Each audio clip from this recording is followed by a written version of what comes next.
diens. Ons slaan ons oë op na die berge, waar sal ons hulp vandaan kom?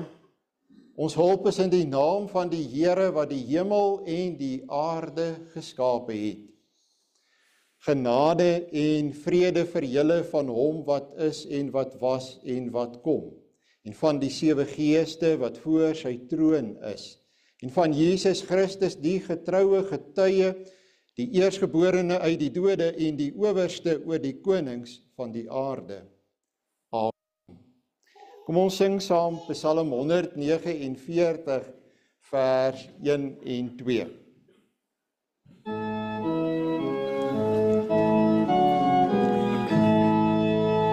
Sing tot God Heer met lof en dank, 'n nuwe lied met nuwe klank. O al sy gunstelinge, laat Israel voor sy Maker juig. Laat Sion voor sy koning buig, die Heer van alle dinge. Al moet sy naam en roem laat hoor, in feesgesang en sangerskoor, met harp en trommelslae, die Heer sy volk weergens betoon, sagmoedig is met heil gekroon, uit vrye welbehae. Die geloofsbelijdenis van Nicea gebruik die kerk nou vir 1700 jaar hierdie jaar. Ons gebruik hom dan ook nou in die erediens. Ons glo in een God, die almagtige Vader, die skepper van die hemel en aarde, van alle sigbare en onsigbare dinge, en in een Here Jesus Christus, die eniggebore Seun van God, voor al die eeue uit die Vader gebore. Hy is God uit God, lig uit lig, ware God uit ware God, en gebore, nie gemaak nie, een in wese met die Vader, deur wie alles tot stand gekom het.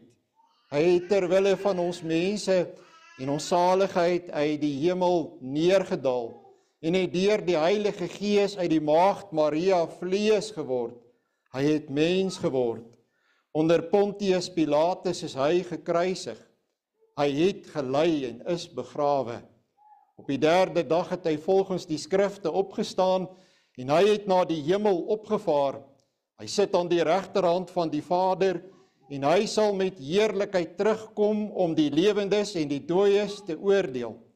Aan sy koningskap sal daar geen einde wees nie. Ons glo in die Heilige Gees, wat Here is en lewend maak. Hy gaan van die Vader en die Seun uit, en hy word saam met die Vader en die Seun aanbid en verheerlik. Hy het deur die profete gespreek.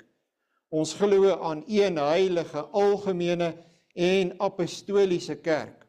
Ons bely een doop tot vergifnis van sondes. Ons verwag die opstanding van die dooies en die lewe van die toekomstige bedeling. Amen.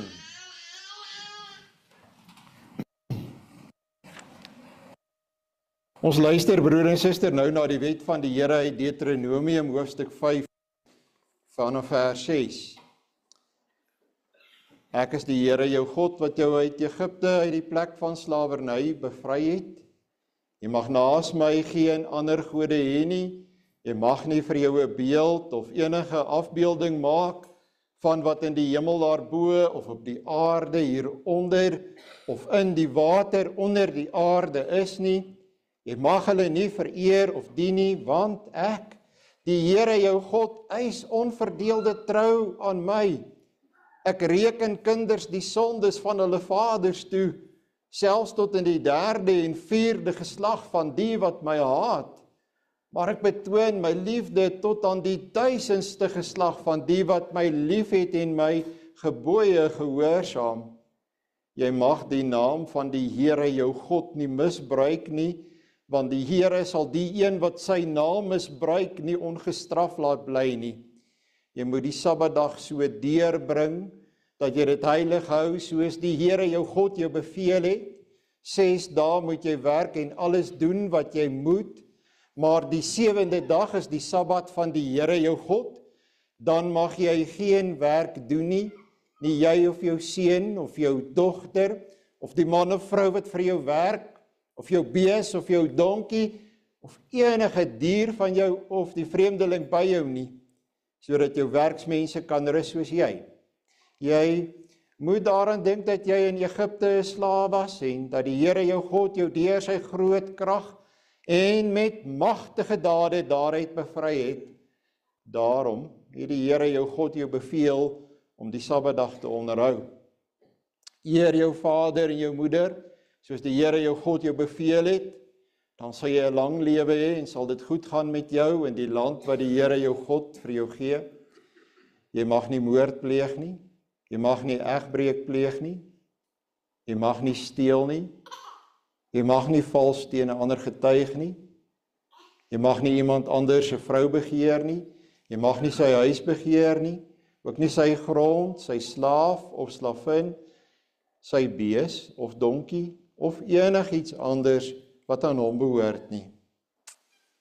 Psalm 25 vers 2 en vers 3, daarna gaan ek u graag voor met gebed, en by ons is dit die gebruik dat die man staan as ons saam bid, as u kan.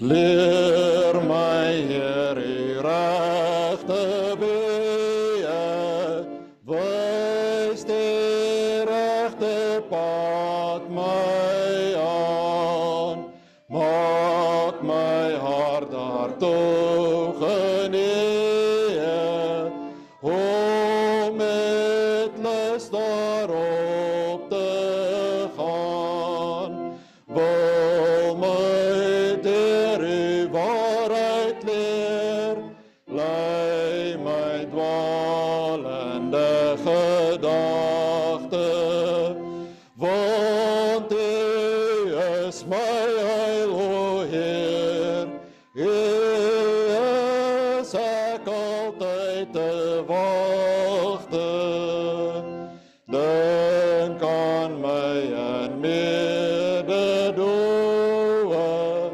as ek bidend voor u blyd, milde hande, vriendelik oë, is by van ewigheid, dink nie aan die sondes meer, van 'n uitle jonkheidslewe, wil tog om u goedheid, Heer, al my sondes my vergewe.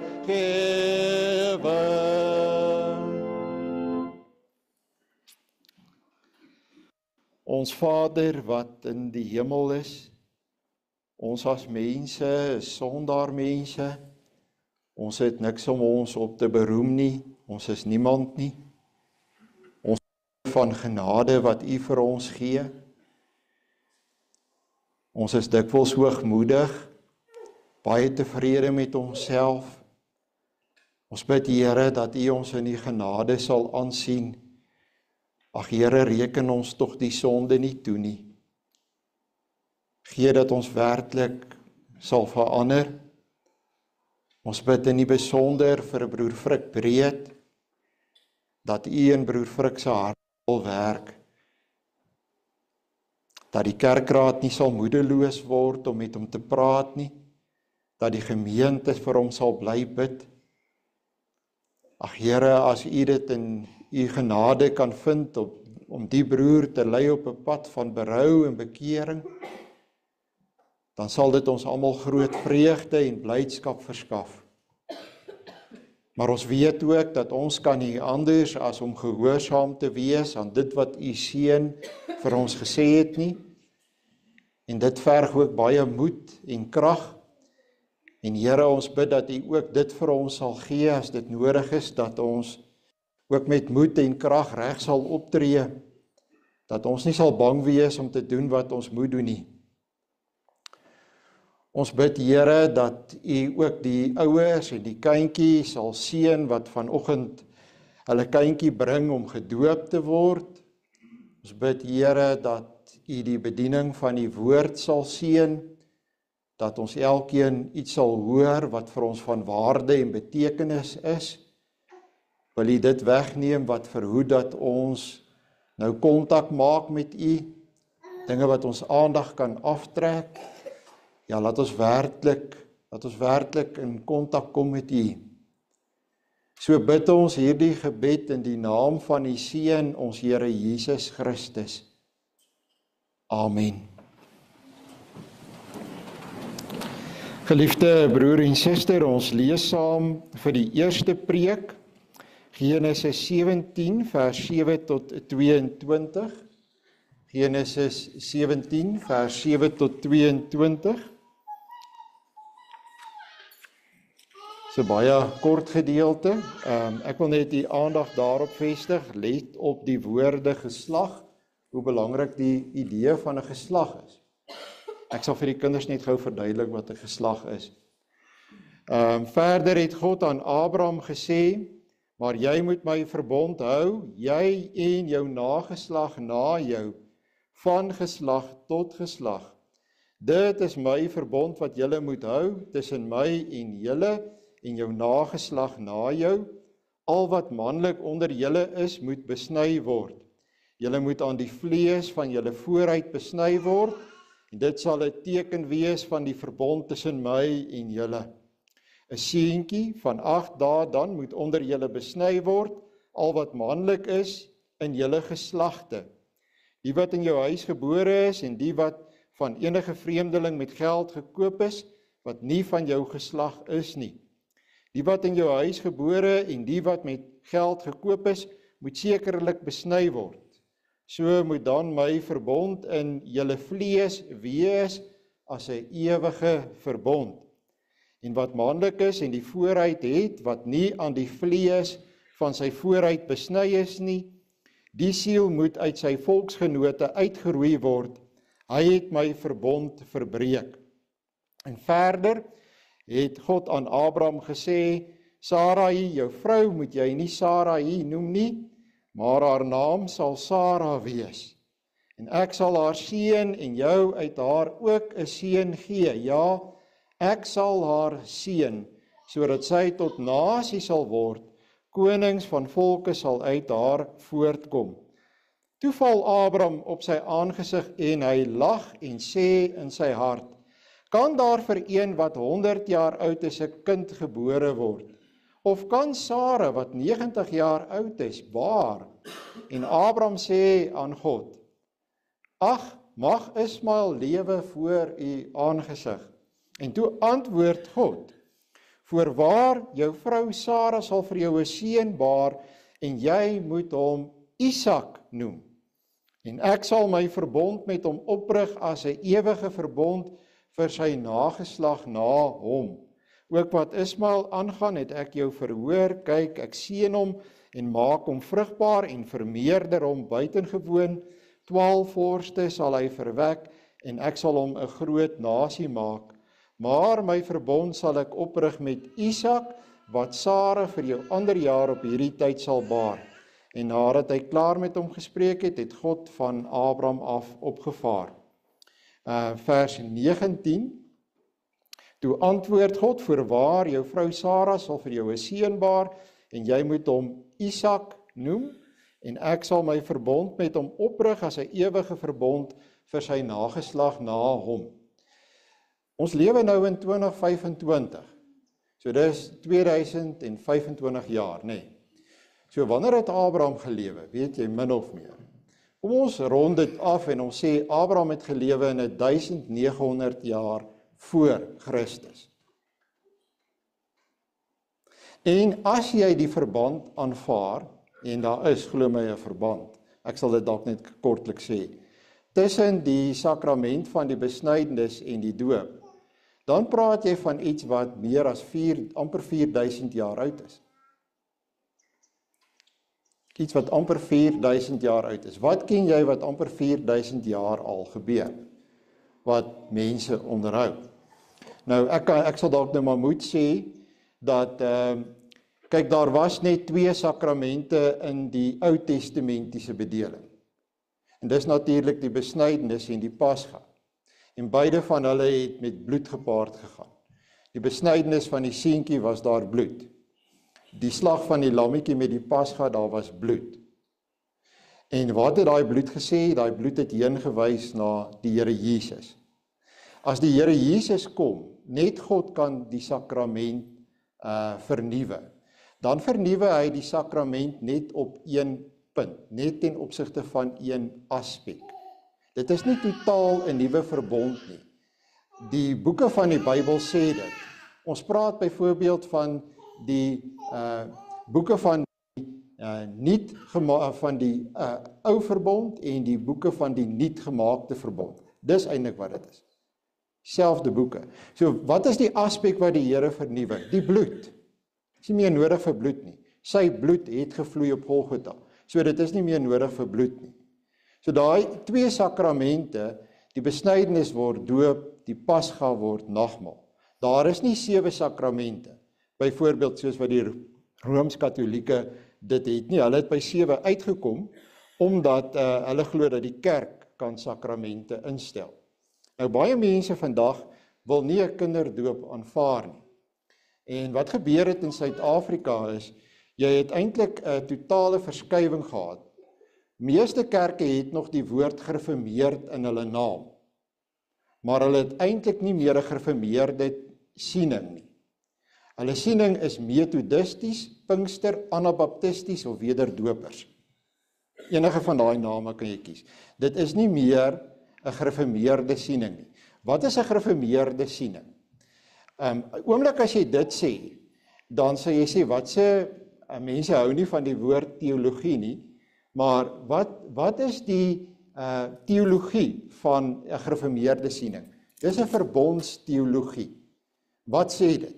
Dit sê, God werk met mense met 'n plan oor 'n baie lang tydperk. Hy werk nie net met losstaande individue nie. Hy werk nie net met enkelinge nie. Hy werk met mense ook as 'n kollektief. Kom ek gee 'n voorbeeld. In die gemeente van Korinthe skryf Paulus in 1 Korintiërs hoofstuk 11. Van julle in die gemeente het dood gegaan. Hoekom het julle dood gegaan? Julle het dood gegaan want julle het as gemeente die sakrament van die nagmaal nie op die regte wyse gevier. Hoekom het ander mense dood gegaan? Hoekom gaan mense dood in 'n gemeente? Want God sien die gemeente as 'n kollektief, nie net as losstaande individue nie. Nog 'n voorbeeld, 'n Ou Testamentiese voorbeeld. Jy kan byvoorbeeld dink ook aan die wat gebeur het met Israel in die geveg by Ai. In Ai het Israel gegaan en nie na die Here geluister nie, en uiteindelik het 'n klomp mense hulle lewe verloor omdat hulle nie na die Here geluister het nie. Dit was die straf van die Here vir die hele volk. So die Here kyk op 'n ander manier na mense. Hy kyk nie net na ons as individue nie. Die ballingskap van Israel is nog 'n voorbeeld. Ek kan u moeg maak met voorbeelde van wat God ons nie net as individue nie, maar as 'n kollektiewe persoonlikheid sien. As jy jou Bybel lees, behoort jy dit te weet. Goed, so God sê, ek werk met julle in geslagte. Hoeveel keer sê hy dit hier? Hy sê, jy en jou nageslag na jou, van geslag na geslag. Wat beteken dit, kinders? Dit beteken jy, jou kinders se kinders, jou kinders se kinders se kinders, tot in die geslagte. Ek hou dit in gedagte, dit is hoe ek werk. Dit het nie verander. Dit bly dieselfde. Want jy moet nou onthou, as jy gaan sê, dit het verander, dan sê jy, God het verander. En dit is 'n skrikwekkende gedagte. As jy wil 'n skrikwekkende gedagte kry, broer en suster, dink daaraan as God veranderlik sou wees. So God sê vir Abraham, jy, jou kind se kinders, jou kinders se kinders, en al die geslagte, julle moet hierdie ding doen, dit is 'n teken dat ek 'n ooreenkoms, 'n verbond met julle het. Hou dit by.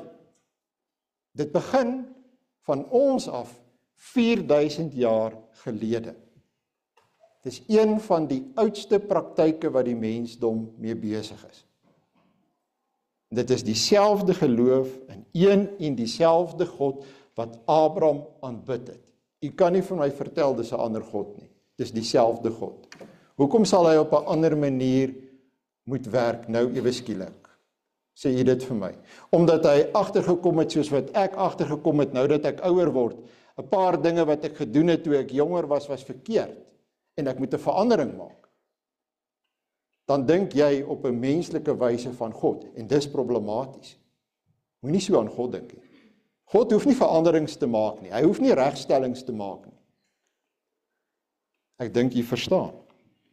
So die Here kom en gee in sy genade, gee die Here sy beloftes vir geslagte wat 'n glimlag op ons gesig sit. So die genade van die Here kan 'n mens amper sê is dat hy sit 'n glimlag op ons gesig. Dan net 3 punte, baie kortliks. 1 onverdiende genade, God se plan sal geskied en dan eindig ek met 'n glimlag. Die onverdiende genade. Onverdiende genade, broer en suster, beteken jy het dit nie op enige manier bewerk nie, gedoen nie, verdien nie, gekry nie. Ek weet nie hoe kan ek dit sê nie, gaan lees Efesiërs 2. Tog sal jy vind dat mense sal dink dit is nie onverdiende genade nie, want die oomblik as jy sê, ja, maar ek moet 'n besluit neem, dan sê jy, ek het 'n besluit geneem. Dit is nie meer onverdiende genade nie. Dit beteken jy het iets gepresteer, jy het iets gedoen, jy het die regte besluit geneem. En ek weet, u struikel oor byvoorbeeld Handelinge 2 vers waar Petrus besig is om te preek vir die mense in Jerusalem, waar hy sê, bekeer julle. Maar lees die hele vers. Lees die hele vers tot in die volgende verse. En dan sien jy, maar dit is God se onverdiende genade. Jy sien, mense wil nie verstaan dat God ons sien as, nie net vir my as 'n individu nie, maar ons as 'n gesin. En julle gesinne as 'n familie, en julle families as 'n volk. Mense wil dit nie verstaan, hulle hou nie van die idee nie. Hulle hou van wat ek noem die albaster idee. Kinders, ek weet nie watter van die kinders weet nog wat 'n albaster is nie, maar uit my kinderdae was albaster 'n baie belangrike en 'n ernstige aangeleentheid. En menige vuisgevegte op 'n skoolgrond was oor albasters. Nee. Jou albasters was vir jou spesiaal. Jy het elkeen van hulle gevat in die middag, jy het hulle skoongemaak en jy het hulle gekyk, jy het hulle teen die lig gehou. Wys tog maar vir die kinders 'n albaster by die huis. En dit was juist die ding van albasters. Elke albaster wat jy vat, lyk anders. Nee. En mense dink dis dieselfde met hulle. Dis hoe God hulle sien. Hulle is individue, losstaande individue. Maar dis nie hoe God ons sien. Hy sê vir Abraham, Abraham, ek sien jou vrou. Ek sien die kind wat julle gaan hê. Ek sien daai kind se kinders, ek sien daai kinders se kinders, ek sien hulle kinders se kinders se kinders se kinders. Ek sien hulle almal. Ek weet al van hulle. En nou kan ek in die week, toe praat mense weer met my oor die uitverkiesing. En ek het net altyd een vers wat ek vir hulle sê, maar glo jy in die uitverkiesing? Dan sê ek uit die aard van die saak, want die woord en die saak is oral in die Bybel. Hier is 'n voorbeeld. Isak is uitverkies, Ismael duidelik nie. Paulus sê in Efesiërs hoofstuk 1, daardie majestueuse hoofstuk, sê hy, dat God het ons van voor die grondlegging van die wêreld in Christus uitverkies. Weet jy wat voor die grondlegging van die wêreld? Jy kan maar die Grieks nagaan. Dit beteken van voor die skepping het God 'n besluit geneem, het hy uitverkies. Wat het dit te doen met jou besluit? Hoe het jy jouself gered met jou besluit? As dit God se besluit was van voor die grondlegging van die wêreld af, bedoel jy nie eerder, want dit is wat die Bybel bedoel. Bedoel jy nie eerder jy moet dit wat God vir jou in Christus gee aanneem nie. En as jy iets aanneem, beteken dit is vir jou gegee en dit word vir jou aangebied en jy neem dit. Dis wat ons doen. En dit is wat die onverdiende genade van God beteken. God gee vir ons dit wat ons nie het nie. Hy gee vir ons Christus. En ek en jy moet hom nie weier nie. As ek hom weier, het dit verskriklike implikasies. Dus geliefde broer en suster, dink wat het God alles opgeoffer om dit moontlik te maak om vir my en jou verlossing te beskik. Hoe dat hy sy eie seun, sy kosbare seun vir ons opgeoffer het, sodat ek en jy gered kan word. Hierdie familie van Anlie het 'n geskiedenis. Jy durf dit nie ignoreer nie. Sy is nie 'n losstaande individu nie. Sy kom in geslagte. Sy is iemand na wie vorige geslagte, baie geslagte, uitgesien het wat haar naam nooit eers geken het nie, maar hulle was gelowige mense gewees. Hulle het gehinker na 'n dag dat daar vir hulle 'n nageslag sal wees. En sy is daardie nageslag. En as die Here haar begenadig, dan gaan sy ook die voorreg hê om uiteindelik 'n nageslag te hinker, dat die Here met sy plan wat al vir 4000 jaar loop, verder te gaan. Sy is nie 'n losstaande individu nie. God se raadsplan sal geskied. 'n Mens kan baie bekommerd wees as jy hier voor die preekstoel staan, jy hoor daar die vraag, jy hou die babietjie vas en jy sê vir jouself, hierdie is nie 'n klein ding wat ek besig is om te doen nie. Hierdie is 'n geweldige groot verantwoordelikheid waarmee ek besig is. Hoe gaan ek dit maak?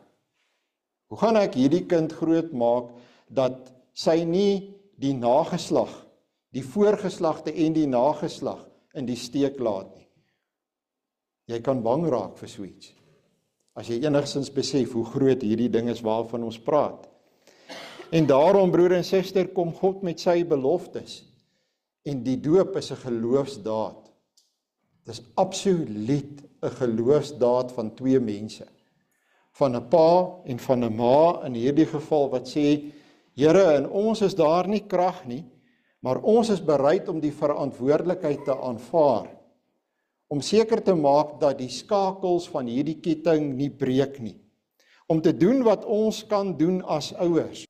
Ons glo, en ons sal hierdie kind grootmaak soos wat U wil, en mense sal dadelik sê, maar dit is 'n vreeslike risiko, jy werk hier met mense. Hoe kan mense kans sien om in die lig van die voorgeslagte en die nageslagte hierdie kind te doop? Hoe kan mense dit doen? Dis 'n risiko. Ja, as jy kyk na die mense. As jy kyk na daai twee mense, dan sal jy sê, wie is daai twee mense? Gebroke mense, sondaar mense, stikkende mense. Net soos die mense wat hier sit. Maar daar's 'n kragtige, almagtige, getroue God in hulle lewe. En hulle sê hulle glo in hom. En hulle sê hulle vertrou hom. En dat hy hulle sal help om by die doel uit te kom. En wat is die doel van hierdie doop van vandag? U moet geen twyfel daaroor hê nie. Al is ek 'n gereformeerde predikant. Ek soek wedergeboorte by enige kind wat belydenis van geloof in hierdie gemeente wil doen. As 'n kind nie vir my absoluut met sekerheid kan sê, ek weet ek is wedergebore nie, dan kan daardie kind nie belydenis van geloof doen nie. Dit gaan oor geloof. Katekisasie het net een doel. Ander mense praat van Sondagskool. Dit het net een doel. Daai doel is geloof. Van vandag af mik ons met aanlief vir geloof. Maar God gee dat daar geloof kom. Ismael was die seun van Hagar. Ek keer net terug na hierdie punt toe van mense. Mense wat swak is. Jy sien, Abraham, al was hy die vader van die gelowiges, was 'n swak mens. Abraham het op 'n stadium vir Sara gesê, jong, jy weet ons word nou oud. Ek vat nou aan 100, jy's nie ver agter my nie. Ons sal 'n plan hier moet maak, of ons gaan nie hierdie kind hê nie. En uiteindelik het hy ingestem, hy en Sara, en hy het Hagar gevat as sy vrou, en hy het Ismael by haar verwek, en jy sal dit nie glo nie, wanneer God, ek kan my amper dit nie indink nie, dat Abraham nie totaal oorweldig is, wanneer God met hom praat nie, maar wanneer God met Abraham praat, dan kom Abraham nog met die ou plan, Sara en sy plan, en hy sê, maar dis reg, dis heeltemal reg, Here, ons gaan seker maak dat daar 'n teken is, dat ons kan weet, ons het hierdie verbond met u gaan die pad met ons en ons nageslag loop, en ek gaan Ismael vat en ek gaan hom besny. En die Here sê vir hom, Abraham, jy verstaan nie. Jy luister nie. Nie Ismael nie. Nie jou plan nie. Nie jy en Sara se gekonkel en plannetjies nie. Ek werk op my manier. Dis julle planne. Ismael is julle planne. Dis die manier wat julle mense dinge doen, op die natuurlike manier. Ek gaan vir julle lewe uit die dood gee. Ek gaan vir julle 'n kind gee uit dooie liggame uit. Uit 'n dooie liggaam van Sara en uit 'n dooie liggaam van jouself gaan ek vir julle 'n kind gee, want ek is die God van die lewe. 'n ander kind, Abraham, nie Ismael nie. 'n onverwagse manier van werk, 'n anderse manier van werk, lewe uit die dood uit. En dit, broer en suster, is God se manier. Het jy mooi gehoor wat ek gesê het? As God dit kan doen, as hierdie twee sondaar mense hier staan, nie voor die predikant nie, want wie is die predikant? Maar voor die Here in wese. En daai twee mense sê, ons aanvaar die verantwoordelikheid vir hierdie kind as 'n kind in 'n skakel van 'n lang ketting van voorgeslagte en 'n nageslag. Ons aanvaar daardie verantwoordelikheid. Here, help ons. Dink jy hulle is in die moeilikheid? Ek dink nie hulle is in die moeilikheid nie. Want hierdie Here, hierdie God het hom bewys as die God wat lewe uit die dood uit kan gee. Hierdie God het hom bewys as die een wat dit kan doen op sy manier, wat mense nie eers kan dink nie. Ek dink dat met die Here se krag en genade sal hulle dit kan doen, al is hulle hoe swak, en al is hulle hoe swak, en klein. Die lewe, broer en suster, is vlietend en kortstondig. Die lewe is amper verby. Soos ek en jy hier sit, het jy al mooi daaroor gedink? Hoe ver het jy? Weet, as jy dink, hoeveel tyd jy het, as jy nou maar skat. Jy weet nie eers, nee. En dis die eerlike waarheid, jy weet nie. Die lewe is kortstondig. Baie kort, kan in 'n oomblik eindig. Wat gaan jy nalaat? Wat gaan jy hier los? Wat kan jy met jou saamvat? Jy kan net jou kinders met jou saamvat. Jy kan net jou nageslag hier los. Jy kan net deel wees van hierdie ketting, van hierdie skakel, van hierdie voor- en nageslag. En die Here kan jou op 'n wonderlike manier deel maak van al het jy nie jou eie kinders. Die Here kan jou op 'n wonderlike manier daarvan deel maak. Dink 'n bietjie daaroor. As jy mooi daaroor dink, dan kom ek by my laaste puntjie. Die glimlag. Die glimlag. Baie mense sal dink daar's 'n glimlag op my gesig, want ek het sy oupa wat sy eerste kleinkind kan doop. En dit is wonderlik. Dit is fantasties. Veral as jy dit sien soos wat ek het nou probeer verduidelik het. Maar daar is 'n ander rede waarom daar 'n glimlag op my gesig is. Want ek sien die glimlag op God se gesig. En ek sien dit hier in die teks. En jy sal sê, maar waar sien jy dit in die teks? Wel, God het uiteindelik ook vir daardie kind 'n naam gegee. En nou is daar 3 moontlike verklaringe, en ek vind dat die meeste verklaarders sê, ag, dit was oor Abraham en oor Sara wat gelag het, en oor Abraham wat gelag het in sy hart. dat God vir hulle sê, sy naam moet Isak wees, sodat hy hulle daaraan herinner, en hulle kan weet, hulle moet hulle vertroue in die Here stel. Dis wat baie verklaarders dan sê. Maar broer en suster, wat van die glimlag op God se gesig? God wat nou net vir Abraham en Sara gewys het, nie julle maniertjies nie. Ek gaan julle verbaas. Ek gaan vir julle 'n kind gee. Hierdie kind is die begin van my plan wat 'n volk gaan word, waaruit 'n verlosser gebore gaan word. Waar die verlosser gaan wees van die ganse wêreld, van die ganse heelal, kan ons sê. Dink u nie, dis eerder God se glimlag wat hy in gedagte gehad het, toe hy gesê het, noem hierdie kind Isak nie. Want dis wat ek dink. Dis geliefde broer en suster, daar is 'n glimlag op ons gesigte vanoggend. En daardie glimlag is daar, want God is aan die werk. Ons kan dit duidelik sien. Kom ons gaan na Petrus toe en ek sluit af. Petrus staan in Jerusalem, dis Pinksterdag. Die Heilige Gees is uitgestort. Daar is hierdie welbekende woorde wat almal altyd aanhaal, die eerste gedeelte, nie die res nie, ongelukkig nie. Waar Petrus, hoe staan die mense daar voor hom? Jy moet eers die beeld kry. Wel, daar sal groot mense staan, daar sal mans staan, daar sal vrouens staan. In 'n stad soos Jerusalem in daardie tyd is dit. Geen kind nie, nie een nie, veral nie in die lig van wat hy sê nie. Ek dink jy sou baie naïef wees, geweldig naïef wees as jy dit sê. Ek kan sien hoe dat 'n gesin daar staan, gesinne daar staan, paas, maas, en hulle kinders is daar om hulle en staan daar by hulle en hulle staan en luister na Petrus wat besig is om te praat oor hierdie dinge wat in Jerusalem gebeur het en hy sê, bekeer julle. En net soos wat ek nou doen, ek praat altyd eers met die groot mense en dan praat ek met die kinders ook. Bekeer julle, sê Petrus vir hulle, en laat elkeen van julle gedoop word in die naam van Jesus Christus en God sal julle sondes vergewe en julle sal die Heilige Gees as gawe ontvang. En ons doen dit hier.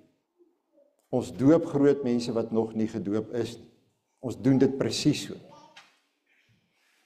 Maar lees nou die res. Lees ook die res. En onthou nou hoe staan die mense daar voor hom. Want wat God beloof het, is vir julle en vir julle kinders en vir almal wat daar ver is. Dis ook vir julle kinders. Daardie lyn het nie ewe skielik geëindig nie. Ek is al op daardie stadium amper 2000 jaar daarmee besig. En ek gaan, het God geweet, vir nog minstens 2000 jaar daarmee besig wees. En Annelie van Vuren is deel daarvan. Amen. Kom ons sing saam. Psalm 105 vers 1 en vers 2.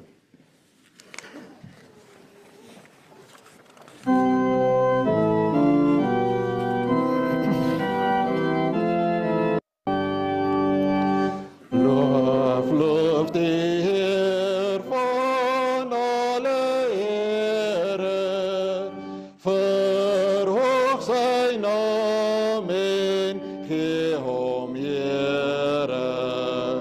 En bring so ver daar volke is, sy dade in gedagtenis, en spreek met aandag en ontzag, van al sy wonders dag aan dag. Laat almal juig met blye galme, sing voor die Heer jou vreugdepsalme. Beroem jou in sy heilige naam, laat almal wat hom soek nou saam, volhard verenig tot sy eer, en al verlustig in die Heer. Ek lees net vir ons 8 verse uit Johannes 15 en ek lees die 53 vertaling. So ander Afrikaanse vertalings het in plaas van wynstok, wingerdstok. Ek is die ware wynstok. Wie praat hier? Die Here Jesus praat hier. So hy sê, ek is. Dis een van sy 7 ek is uitsprake in die evangelie van Johannes. Hy sê byvoorbeeld, ek is die weg en die waarheid en die lewe. Dis nog 'n ek is uitspraak, nee. So hy sê, ek is die ware wynstok en my Vader is die landbouer. So wie is die boer? Die boer wat die dinge doen. Die boer wat die dinge laat gebeur. Jy het dit in die eerste preek ook gehoor. Nie die mens nie. My Vader, sê die Here Jesus, my Vader. Elke loot wat in my nie vrug dra nie, neem hy weg, en elke loot wat vrug dra, die maak hy skoon, sodat dit meer vrug kan dra. Julle is alreeds rein deur die woord wat ek tot julle gespreek het. Bly in my, soos ek in julle, net soos die loot geen vrug kan dra van homself, as dit nie in die wynstok bly nie, so julle ook nie, as julle nie in my bly nie. Ek is die wynstok, julle die lote, wie in my bly, en ek in hom, hy dra veel vrug, want sonder my kan julle niks doen nie. As iemand in my nie bly nie, word hy uitgewerp, soos die loot en verdroog, en hulle maak dit bymekaar en gooi dit in die vuur en dit verbrand. As julle in my bly en my woorde in julle, sal julle vra net wat julle wil hê en julle sal dit kry. Hierin is my Vader verheerlik dat julle veel vrug dra en julle sal my disippels wees.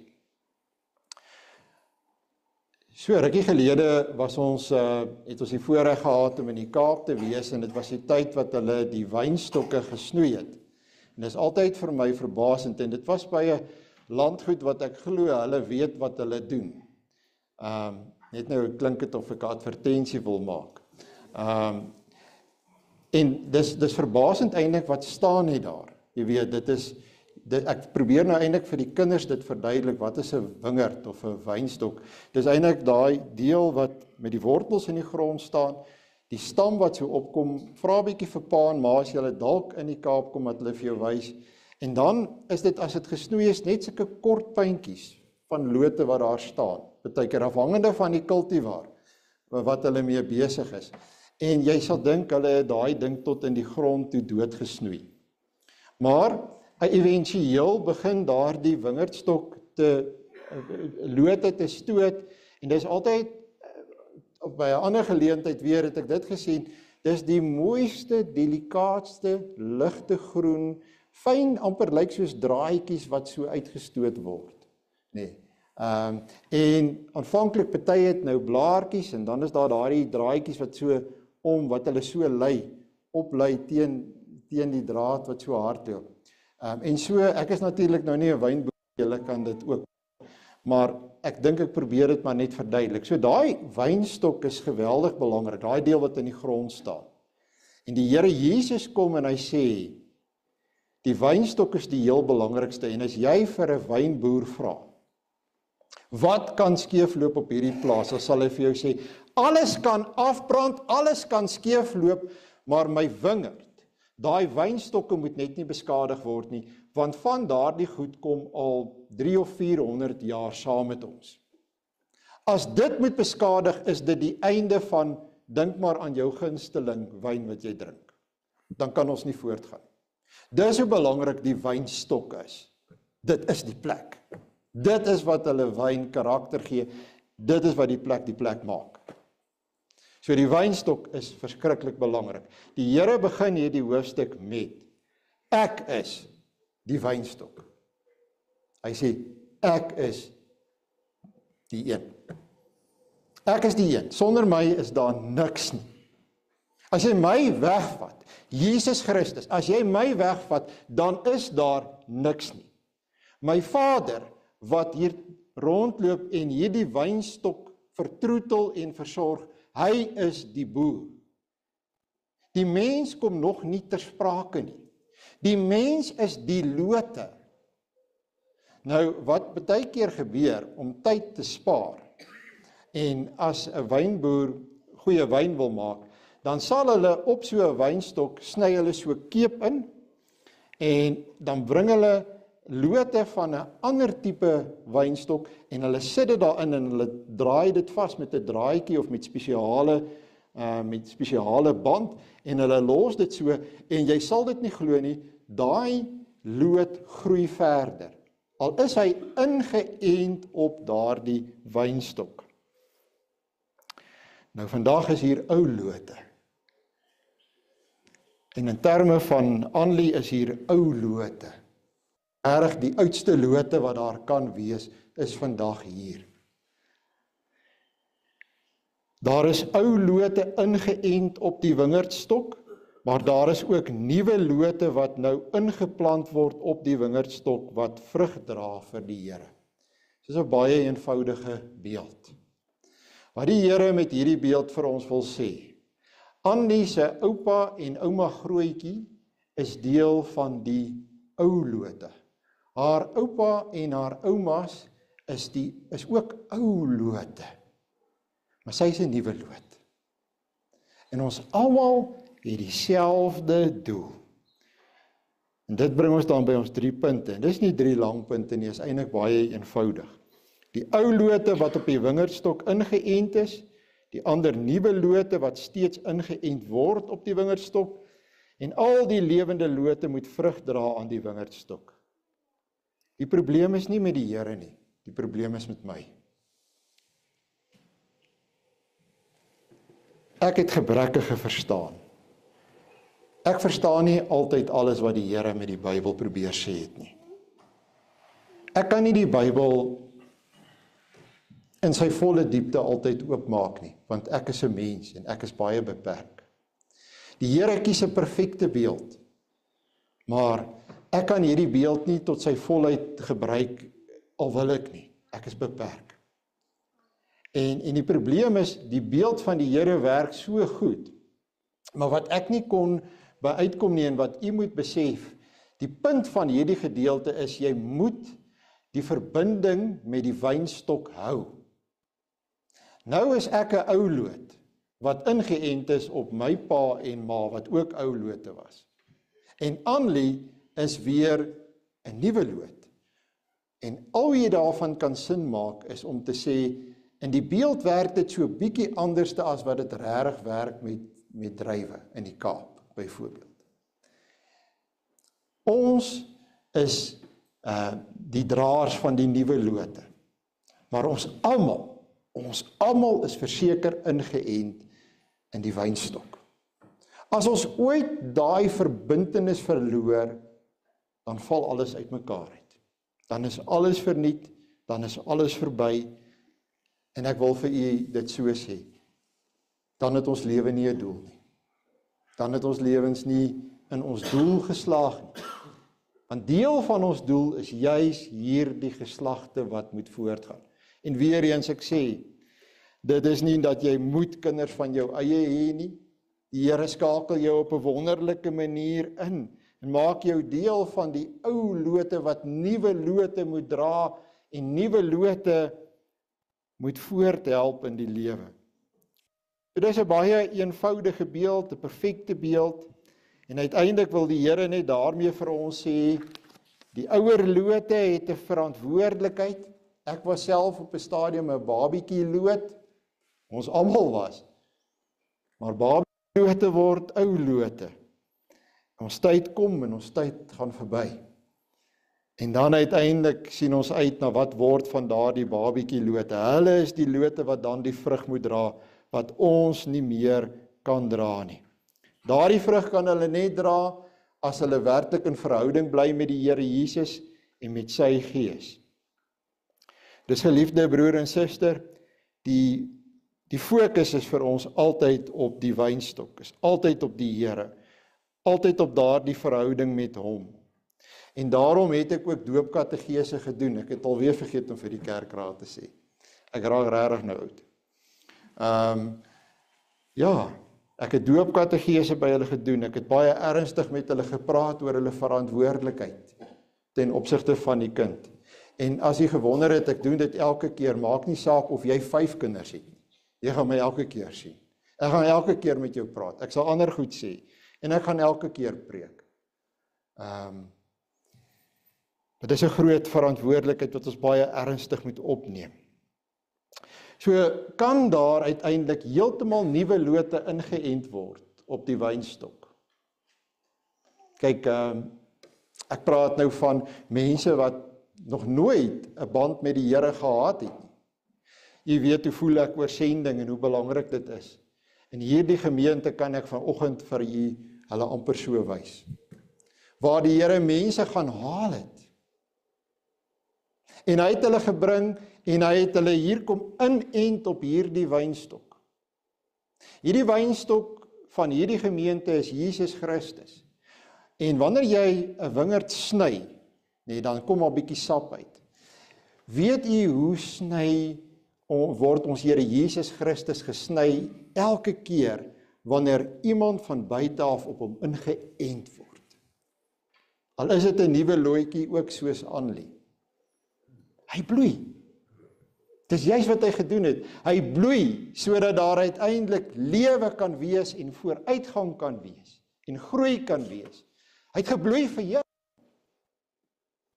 Die Here Jesus sê in hierdie beeld dat die Vader stap ook, en dis 'n ander manier sê verklaarders wat die beeld ook gebruik word. Die Vader stap soos die landbouer met die snoeisker en hy knip hier en daar knip hy aan van die lote. Dis jou sonde. Dis jou sonde. Soms sien hy hier's 'n kankeragtige ding aan hierdie loot en dan knip hy hom. En dit is seer, maar is nodig. Dit red jou. Dis miskien 'n gelowige wat vir jou kom sê, ag nee, jy kan nie so maak nie. Jy kan nie so leef nie, jy kan nie so praat nie, jy kan nie so doen nie, jy kan nie so ondankbaar wees nie. Dis nie reg nie. Dis ook die Here wat vir jou sê, knip af hierdie ou sonde. Loop die pad, die Bybelse pad is net een pad, hoor. Ons het dit nou weer gesien in die Bybelstudie. Die pad is een en is duidelik, dis berou, bekering, vergifnis. Onthou jy daardie preek? Berou, bekering, vergifnis. Dis die enigste pad. En dis 'n nodige pad, tensy jy dink jy volmaak is. Die Here knip baie aan my broer en suster. Daar is nog baie knipwerk aan my te doen. Goed, so nuwe lote kan ingeënt word, en nou wil ek net weer 'n ding wys. As nuwe lote ingeënt word, kry ons in die Nuwe Testament dat die Here doen dit, dat hy ganse families inent.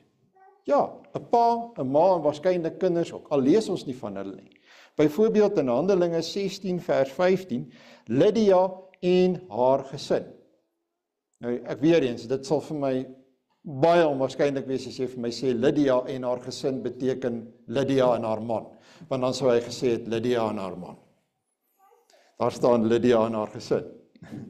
En byvoorbeeld ook die tronkbewaarder van Filippi in Handelinge 16 vers 33, dieselfde, die tronkbewaarder en sy gesin. Ons het 'n interessante voorbeeld in 1 Korintiërs 1 vers 16 is Stefanas en sy huisgesin wat gedoop is. Stefanas en sy huisgesin. Jy weet, as die Here Jesus dit doen, met sy bedieningswerk begin, dan werk hy nie net met individue nie. Hy roep baie keer 2 boeties. En hy doen dit nie net een keer nie, hy doen dit meer as een keer. Hy roep byvoorbeeld vir Petrus en vir sy broer Andreas. En hy roep vir Jakobus en vir sy broer Johannes. Jy sien daai ding van die geslagte wat van die eerste preek afkom.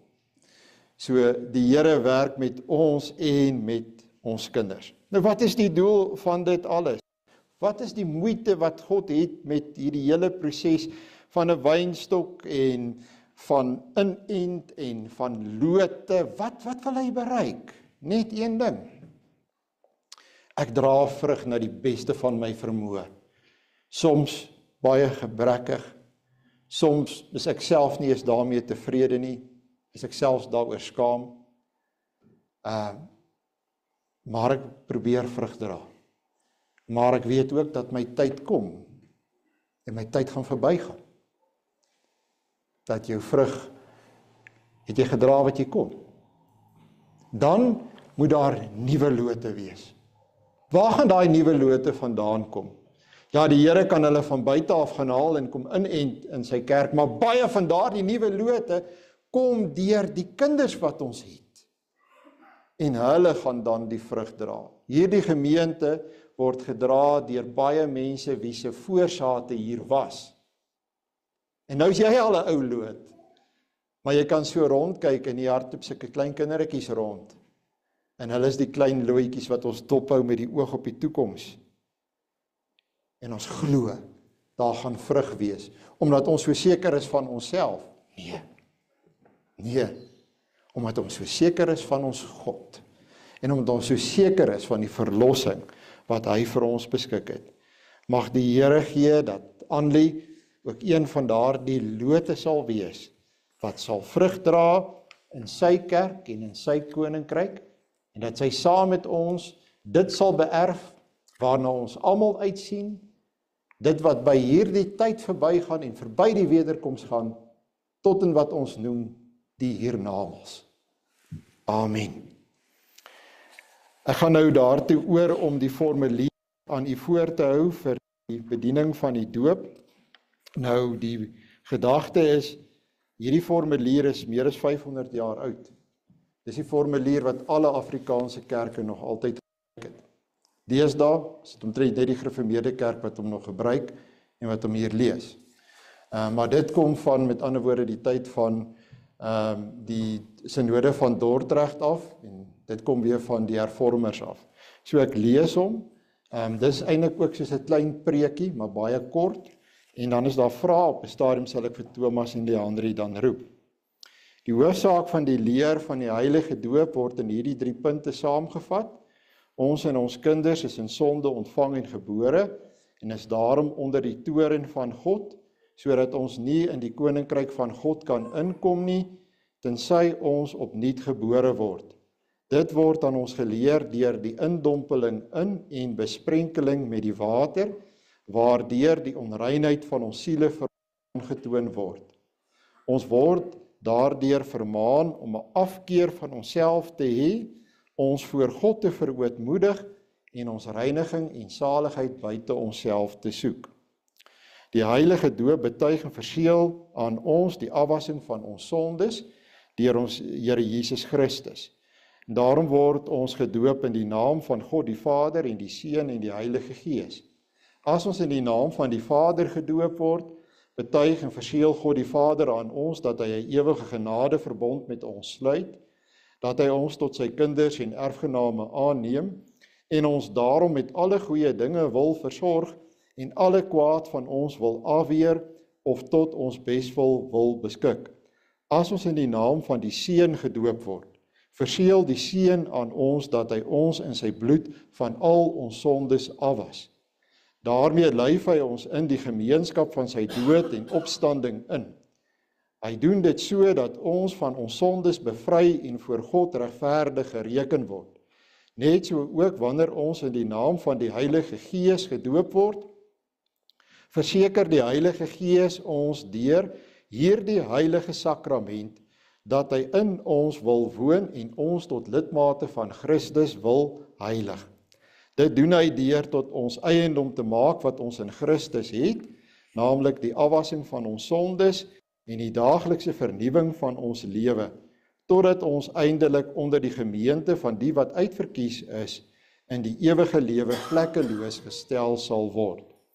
Omdat alle verbonde uit 2 dele bestaan, daarom word ons ook weer deur God met die doop vermaan en verplig tot 'n nuwe gehoorsaamheid. Ons moet naamlik hier die enige God, Vader, Seun en Heilige Gees aanhang, vertrou en lief hê met ons hele hart, met ons hele siel, met ons hele verstand en met al ons kragte. Ons moet van die wêreld afsien, ons ou natuur doodmaak en 'n lewe in volkome toewyding aan God lei. As ons soms uit swakheid en sondes val, moet ons nie aan die genade van God twyfel of in die sondes bly lê nie. Die doop is immers 'n seël en ontwyfelbare getuienis dat ons 'n ewige verbond met God het. Die kinderdoop, hoewel ons kinders hierdie dinge nie verstaan nie, mag hulle nogtans nie daarom van doop uitgesluit word nie, aangesien hulle sonder dat hulle dit weet, aan die verdoemenis in Adam deel en ook sonder dat hulle dit weet, weer in Christus tot genade aangeneem word. Net so spreek God tot Abraham, die vader van al die gelowiges, en daarom ook tot ons en ons kinders, wanneer hy sê, ek sal my verbond oprig tussen my en nageslag na jou, in hulle geslagte, as 'n ewige verbond, om vir jou 'n God te wees, en vir jou nageslag na jou. Genesis 17 vers 7. Dit betuig Petrus ook met hierdie woorde, want die belofte kom julle toe en julle kinders, en almal wat daar ver is, en die wat die Here onse God na hom sal roep. En daarom het God vroeër beveel, dat hulle besny moet word, wat 'n seël van die verbond en van die geregtigheid van die geloof was. Net so het Christus hulle ook omhels, die hande opgelê en geseën, omdat die doop nou in die plek van die besnydenis gekom het, moet die kinders as erfgename van die koninkryk van God en van sy verbond gedoop word, en die ouers is verplig om hulle kinders terwyl hulle opgroei breedvoeriger hier te onderrig. Geliefde gemeente, ontvang hierdie kind as deel van die verbondsvolk van God en die liggaam van Christus, wees lief vir hierdie kind en bid vir haar en wees 'n voorbeeld van 'n lewe in Christus. Om nou hierdie heilige instelling van God tot sy eer, tot ons troos en tot opbou van die gemeente uit te voer, laat ons daarom sy heilige naam aanroep. Kom ons bid saam.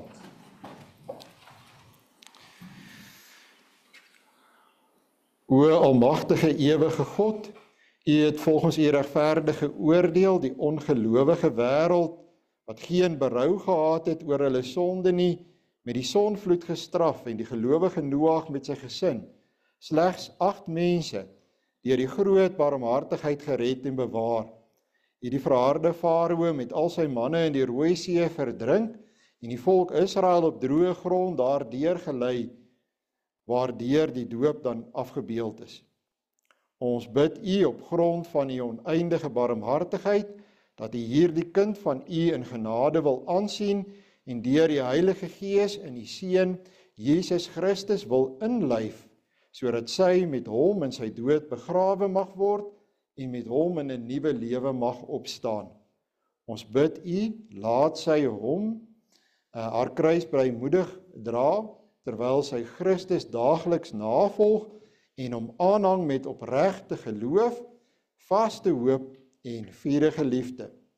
Laat sy Christus navolg, sodat sy hierdie lewe wat tog niks anders as 'n voortdurende sterwe is nie, deur U getroos mag verlaat, en op die laaste dag, sonder verskrikking voor die regterstoel van Christus, U Seun mag verskyn. Dit bid ons deur hom, ons Here Jesus Christus, U Seun, wat saam met U en die Heilige Gees, enige God, leef en regeer in ewigheid. Amen. Ek wil vra dat Thomas en Leandri nou die vraag kom antwoord. Ek reël die broer en suster dat nadat ek die doop bedien het, sing ons Psalm 128. Ek herinner u ook daaraan dat aan die einde van alles moet u weer u se plekke inneem. Geliefdes in die Here Christus, u het gehoor dat die doop 'n instelling van God is om aan ons en ons kinders sy verbond te verseël, en daarom moet ons dit vir hierdie doel en nie uit gewoonte of bygelowigheid gebruik nie. Dat dit duidelik kan word dat dit julle gesindheid is, moet julle van julle kant af opreg op hierdie vraag antwoord. Eerstens, hoewel ons kinders in sonde ontvang en gebore, en daarom in allerhande elende, ja aan die verdoemenis self onderworpe is, bely julle nogtans dat hulle in Christus geheilig is, en daarom as lidmate van sy gemeente gedoop behoort te wees. Ons het die vraag behandel, so hulle weet wat die vraag beteken, al klink hy dalk vir u bietjie lank.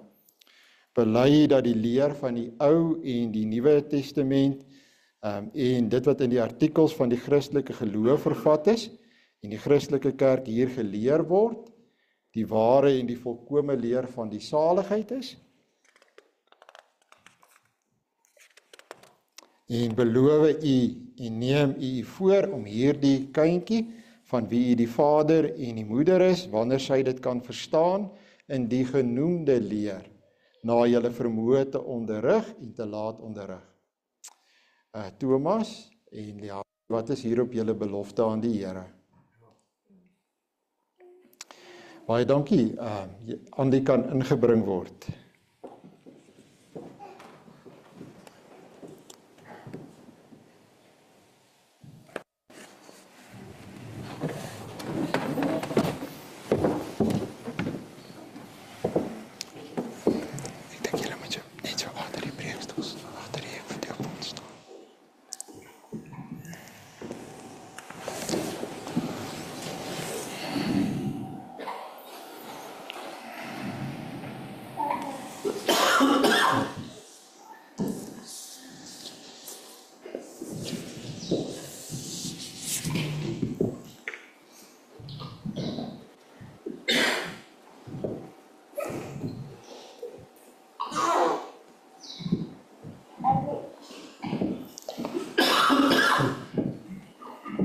Staan we nader mekaar.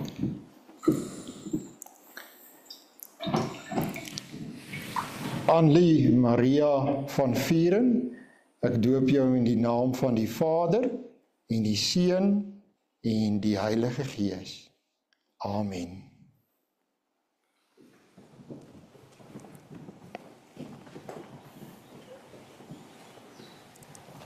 Ons kan saam sing.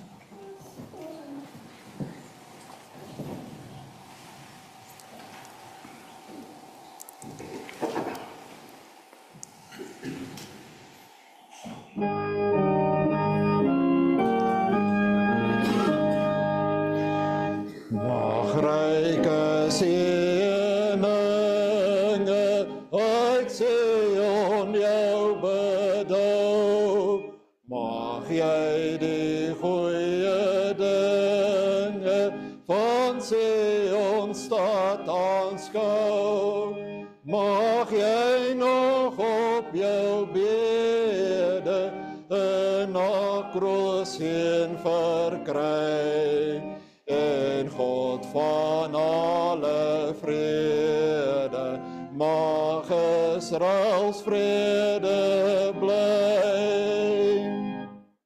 Kom ons bid saam. Almagtige, barmhartige God en Vader, U het ons en ons kinders, al ons sondes deur die bloed van die geliefde Seun Jesus Christus vergewe.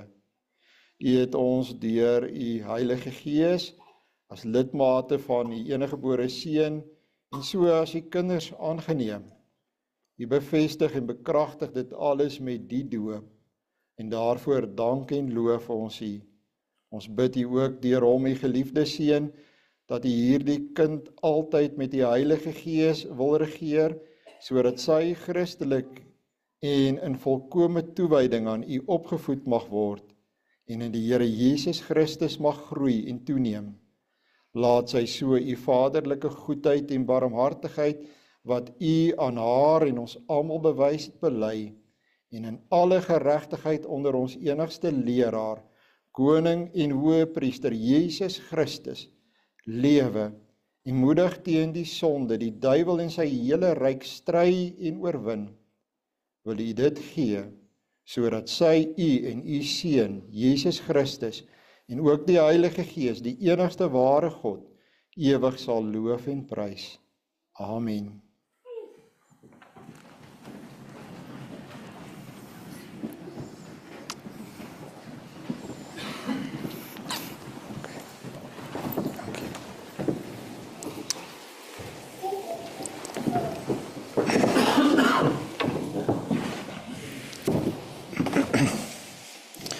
Daar is nou geleentheid vir die diens van barmhartigheid.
Ons sluit af, broer en suster.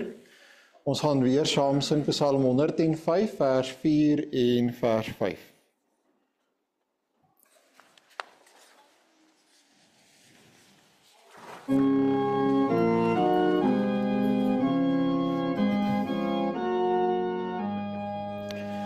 O volk uit Abraham gebore, uit Jakob deur God uitverkore. O volk wat soveel guns geniet, verhoog die Heer in sang en lied. Hy is onze God de wêreld rond, vrees vir die oordeel van sy mond. Die Heer wat van geen wankel weet nie, sal nimmer sy verbond vergeet nie. Al sy beloftes bly van krag, tot in die duisendste geslag. Verbond met Abraham sy vriend, bevestig hy van kind tot kind. Die Here sal julle seën en julle beskerm. Die Here sal tot julle redding verskyn en julle genadig wees. Die Here sal julle gebede verhoor en aan julle vrede gee. Amen.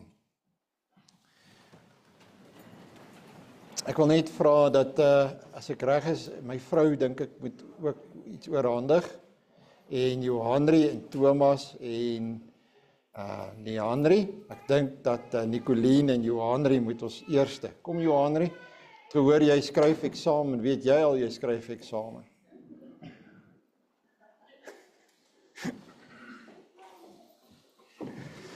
Meneer Johnny sal bly wees, hy sit daar agter, ek sien hy glimlag toe jy sê, jy weet, jy skryf eksamen.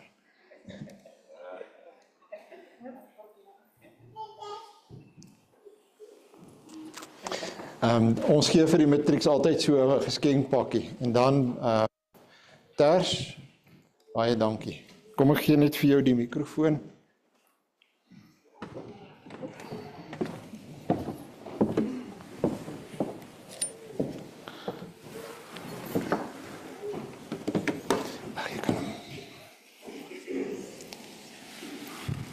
Ek sê die ene is met daar hoe is dit?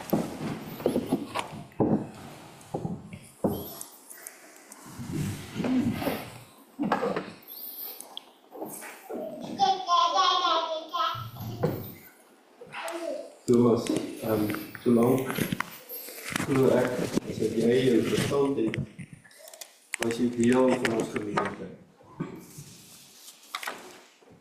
Leandri, jy moes eers verstand kry, voordat jy deel geword het van ons gemeente. En julle twee, nou saam met alweer in ons harte ingekry. En dit is vir ons 'n besondere voorreg om ook vandag getuies te kon wees van dit wat hier gebeur. Wat vir my uitgestaan het in die eerste preek, die 3 punte wat Johnny Tommy oor gepraat het, was veral genade. Genade dat julle hier staan as om 'n verbondskind te kon doop. Die genade dat oupa Tom en ouma Heila hier kan wees om toeskouers te wees. Die genade dat oupa Andrei en ouma Ansu, maar ook ouma Rieta. Maar ek dink, diep in sy hart, oupa Tommy, die voorreg gehad het om hierdie klein kind te kon doop.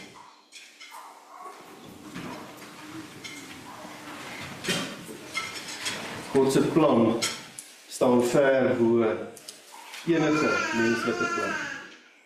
En dit was ons vandag baie duidelik van getuies gewees.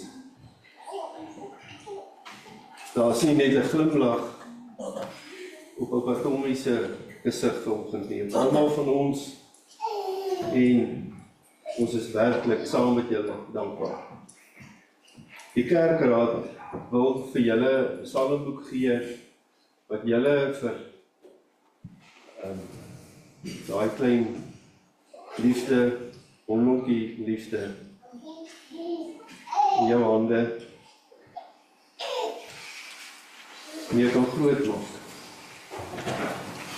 Die psalms en skrifbereidings en God se woord en God se lied, dit is wat ons moet sing in sy gemeente. Hierdie psalmboek is 'n geskenk van die Gereformeerde Kerk Heilbron vir die dag van haar doop. Baie gelowiges het uitgesien na haar geboorte. Die Here gee aan ons sy beloftes vir ons nageslag. Vandag het die Here 'n glimlag op ons gesigte gesit.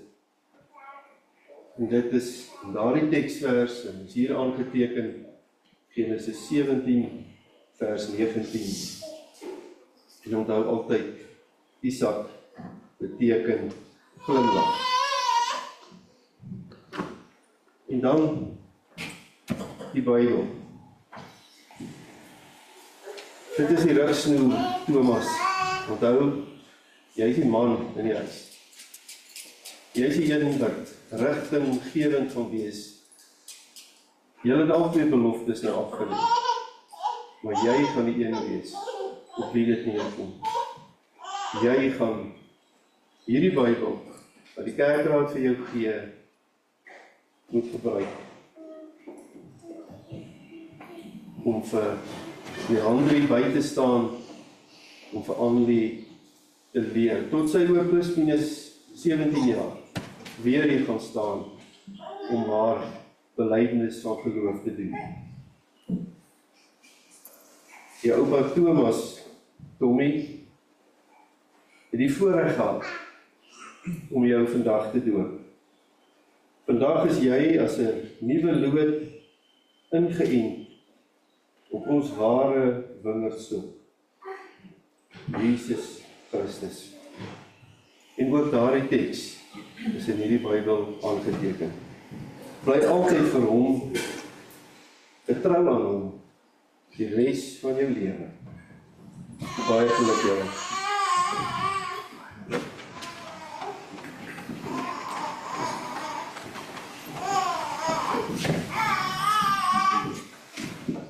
Ters, baie dankie. Baie dankie, broer en suster, u kan maar uitbeweeg na buite.